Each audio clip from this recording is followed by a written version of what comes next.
বন্ধুরা, মিক্সির জারের মধ্যে একবার পাঁপড় দিয়ে বানিয়ে দেখো বন্ধুরা, একদম মন পাগল করা একটা রেসিপি তৈরি হয়ে যাবে ঝটপট, যেটা তোমরা কোনোদিন খাওনি এর আগে।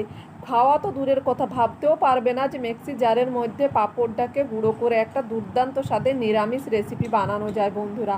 আর এই রেসিপিটা কিন্তু তোমরা একবার খেলে বারবার রিকোয়েস্ট করবে বানানোর জন্য। তো অবশ্যই রেসিপিটা দেখতে থাকো, ভিডিওটা স্কিপ না করে। স্কিপ করে গেলে কিন্তু অনেক কিছু মিস করে যাবে বন্ধুরা, আর ঠিকঠাক রেসিপিটা কিন্তু বানাতে পারবে না। তো চলো ভিডিওটা দেখতে থাকো। রেসিপিটা বানানোর জন্য এখানে 6 পিস পাঁপড় নিয়ে নিয়েছি, আমি মশলা পাঁপড় নিয়েছি। তোমরা চাইলে যে কোনো প্লেন পাঁপড় বা বাড়িতে যেরকম পাঁপড় থাকে নিয়ে নিতে পারো। তারপর মিক্সি জারের মধ্যে এরকম ভেঙে পাঁপড়গুলোকে দিয়ে দিতে হবে। তারপর ঢাকা দিয়ে এটাকে গুঁড়ো করে নিতে হবে, তবে খুব মিহি করে গুঁড়ো করার দরকার নেই, একটু দানা দানা রেখে গুঁড়ো করে নিতে।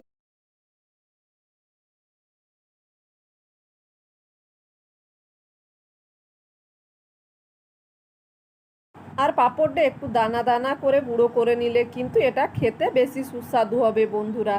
তো গুঁড়ো করে নিয়েছি, এখন প্লেটের মধ্যে ঢেলে রেখে দিচ্ছি সাইডে পাঁপড় গুঁড়োটাকে।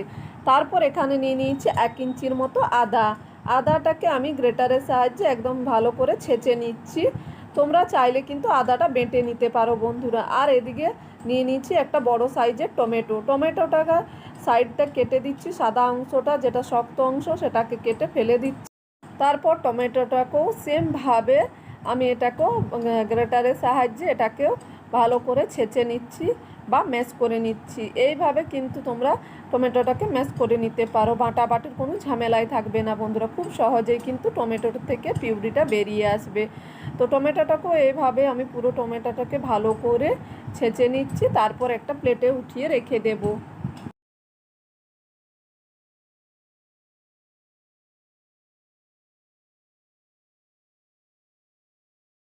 তো টমেটোটাকে একটা প্লেটে উঠিয়ে নিয়েছি, তারপর নিয়ে নিয়েছি একটা বাটি। বাটির মধ্যে দিয়েছি 1/2 চামচ হলুদ গুঁড়ো, 1/2 চামচ জিরে গুঁড়ো, 1/2 চামচ ধনে গুঁড়ো, আর দিয়ে দেবো 1/2 চামচেরও কম লাল লঙ্কার গুঁড়ো। এটা ঝাল লাল লঙ্কা গুঁড়ো বন্ধুরা, তোমরা যে যেরকম পছন্দ করো ঝালটা সে সেরকম দিয়ে দেবে।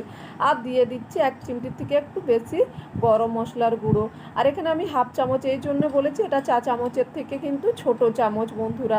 চা চামচের মাপে নিলে এটা 1/2 চামচের মাপ হবে। আর দিয়ে দিচ্ছি 1/2 চামচের মতো বেটে রাখা মানে গ্রেট করে রাখা আদাটা। তারপর অল্প জল দিয়ে মশলাটাকে ভালো করে মিশিয়ে সাইডে এটাকে রেখে দিচ্ছি, যাতে মশলাটা খুব সুন্দরভাবে ভিজে যায়। তো মশলাটা সাইডে রেখে দিয়েছি। এদিকে আগে থেকে একটা মিডিয়াম সাইজের আলুকে সেদ্ধ করে নিয়েছিলাম। এখন আলুর খোসাটা ছাড়িয়ে নিয়ে আলুটাকে আমি গ্রেটারের সাহায্যে গ্রেট করে নিচ্ছি বা ম্যাশ করে নিচ্ছি।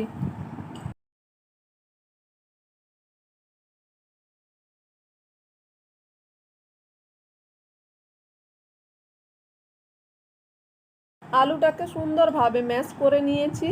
তারপর আমি এর মধ্যে দিয়ে দেব স্বাদ মতো লবণ। আলুটাকে অবশ্যই ম্যাশ করে নেবেন বন্ধুরা, তাছাড়া কিন্তু এর মধ্যে গোটা অংশ থেকে যেতে পারে। ম্যাশ করে নিলে কিন্তু কোনো রকম গোটা অংশ থাকবে না। তারপর দিয়ে দিয়েছি 1/2 চামচের মতো হলুদ গুঁড়ো, 1/2 চামচের কম জিরে গুঁড়ো, 1/2 চামচের কম ধনে গুঁড়ো, 1/2 চামচেরও কম লাল লঙ্কার গুঁড়ো। আর দিয়ে দিচ্ছি একটু খুব অল্প পরিমাণে আদা, ছেঁচে রাখা আদাটা বা বাটা আদা। তারপর দিয়ে দেবো গুঁড়ো করে রাখা পাঁপড়। আর দিয়ে দিচ্ছি এখানে 2 চামচের মতো বেসন। পরে যদি বেসন অ্যাড করতে হয় আমি পরে অ্যাড করব, তবে এখন আমি অ্যাড করছি না। 2 চামচ দিয়েই ভালো করে মেখে নিচ্ছি। আর এই ডোটা কিন্তু সম্পূর্ণ জল ছাড়াই শুধুমাত্র আলুর মিশ্রণটা দিয়েই ডোটা বানিয়ে নিতে হবে বন্ধুরা।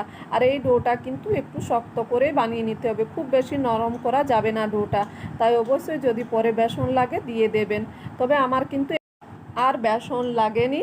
যদি আপনাদের লাগে অবশ্যই দিয়ে দেবেন। এইভাবে ভালো করে একটু সময় নিয়ে মেখে নিতে হবে ডোটাকে। তো ডোটাকে ভালো করে মেখে নিয়ে তারপর এর থেকে ছোট ছোট করে আমি লিচি কেটে নেব। তার আগে আমি হাতের মধ্যে অল্প পরিমাণে তেল লাগিয়ে নিচ্ছি। তো তেল লাগিয়ে নিয়ে ছোট ছোট করে একদম ছোট ছোট করে গোল আকারে আমি লিচিগুলো কেটে নিয়ে 2 হাতের তালুর মধ্যে দিয়ে গোল মতো বড়া শেপ দিয়ে দেবো বন্ধুরা। তোমরা তোমাদের পছন্দ মতো শেপ দিয়ে দিতে পারো। আমি সবগুলোকে একইভাবে শেপ দিয়ে দিচ্ছি গোল মতো করে।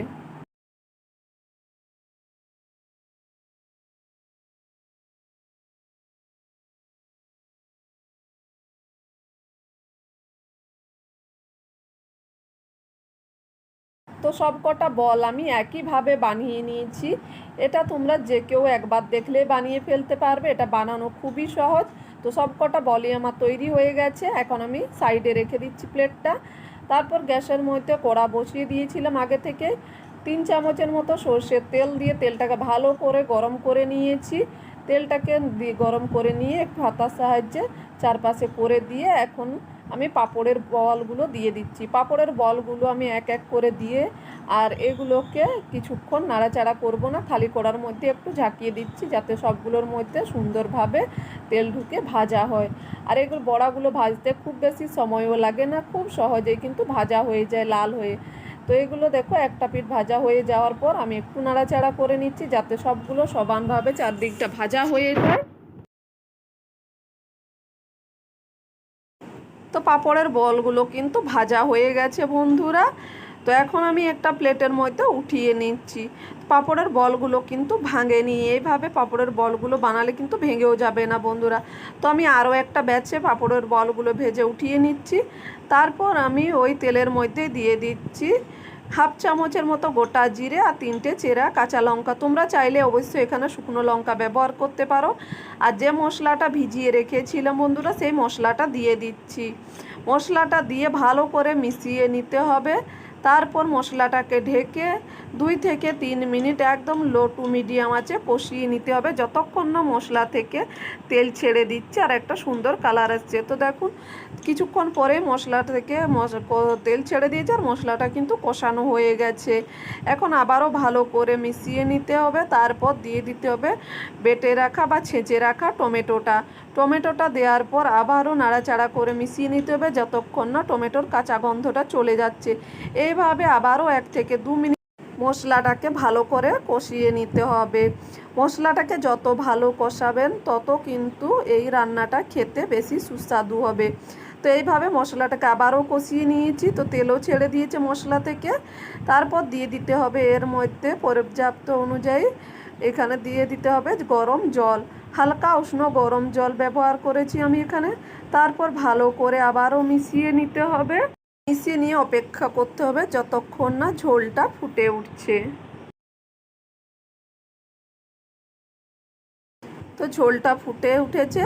এখন এর মধ্যে দিয়ে দিতে হবে স্বাদ মতো লবণ আর দিয়ে দিতে হবে হাফ চামচের মতো চিনি। যে কোনো নিরামিষ রান্নাতে কিন্তু চিনি দিলে তার টেস্ট বা স্বাদটা ব্যালেন্স থাকে বন্ধুরা, আর খেতেও কিন্তু ভালো লাগে। তাই অবশ্যই অল্প চিনি দিয়ে দেবেন। আর যদি চিনি দিতে না চান তাহলে স্কিপ করে দেবেন। তারপর এটাকে মিশিয়ে নিয়ে আবার দিয়ে দিচ্ছি ভেজে রাখা বড়াগুলো। পাঁপড়ের বড়াগুলো দিয়ে আবারও 5 থেকে 6 মিনিট এটাকে মিশিয়ে নিয়ে রান্না করে নিতে হবে। তারপর 5-6 মিনিট রান্না করে নেওয়ার পর ওপর দিয়ে দিচ্ছি চেরা কাঁচা লঙ্কা আর হাফ চামচের মতো ঘি।